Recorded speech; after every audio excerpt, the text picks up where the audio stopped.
Okay, so I don't sing. One, two. We all know this, because I'm sure everybody's heard me sing that at least once. We haven't. Oh, trust me, you don't want to hear me sing. Don't play an instrument. The only thing I can do is read and tell you how badly the Roman history is. That's the only two things I have. So, that's what I was doing.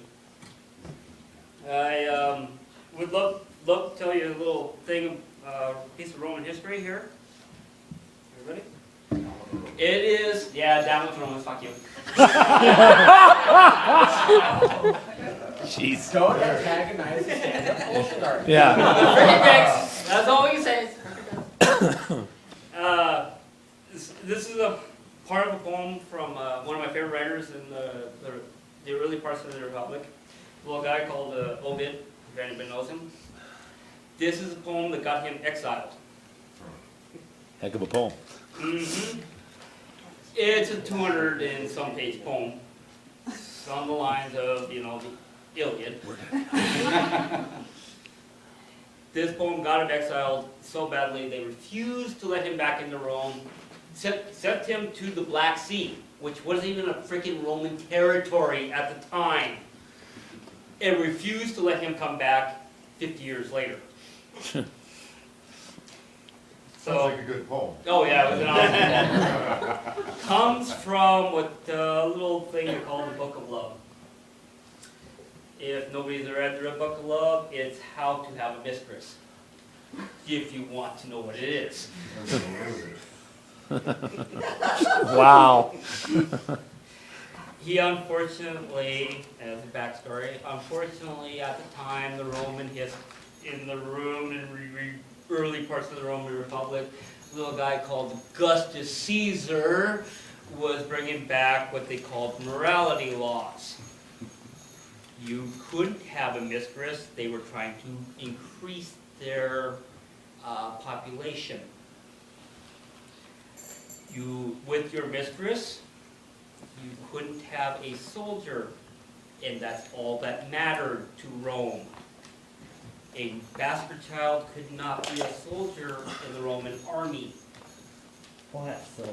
Yeah, I know it is, isn't it? Had no problem with the barbarians. That's because those two picks wiped out that one legion. And that's what it is.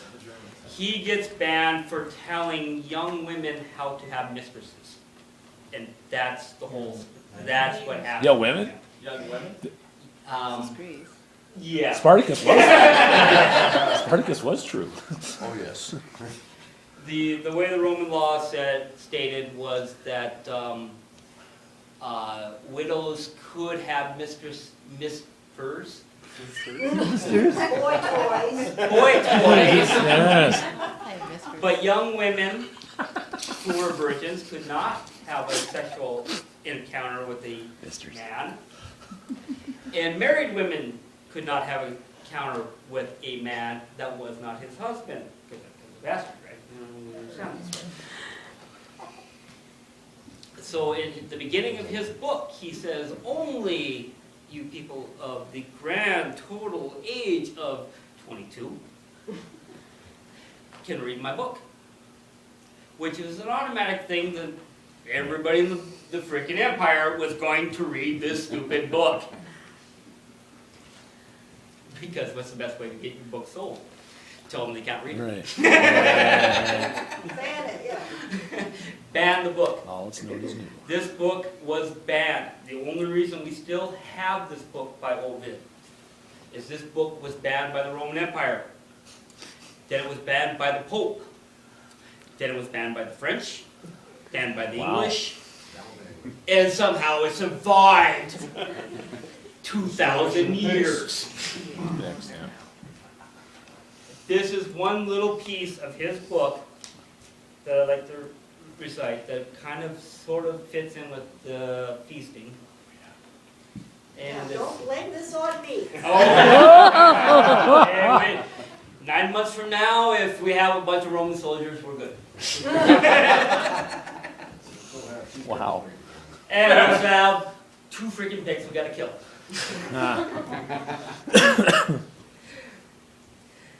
Okay, so, here we go. Look to for the opening at the feast hall.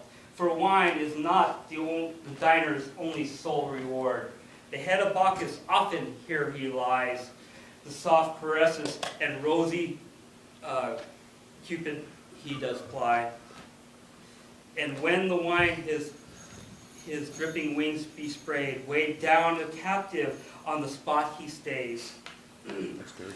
Quickly indeed he spreads his dewy palm, but once befueled by love, the heart succumbs.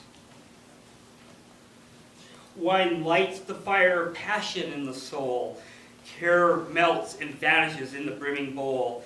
Then laughter comes and poverty shows flight, and frowns and cares and sorrow take flight. Then truthfulness, a rare cumber to our day, unlocks the bias and guise and casts away. There men's hearts are ravished by desire, for Venus in a cup is fire on fire.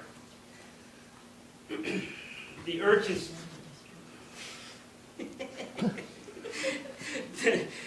nor trust the urchins the treacherous candlelight there is, the eye of beauty wrapped in wine and night. 'Twas the high noon that Paris judged the three, and said to Venus, both must yield to thee. Night hides each feature, and blemish does cone. The hour makes a beauty of her crone. To daylight You're gone. pearls, to daylight pearls and purple gowns must refer. Of face and limb, let daylight be the judge.